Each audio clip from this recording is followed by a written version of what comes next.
أعوذ بالله من الشيطان الرجيم. بسم الله الرحمن الرحيم.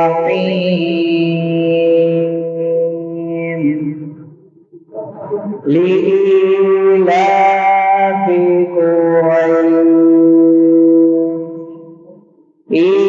إيلافهم رحلة الشتاء والصيف فليعبدوا رب هذا البيت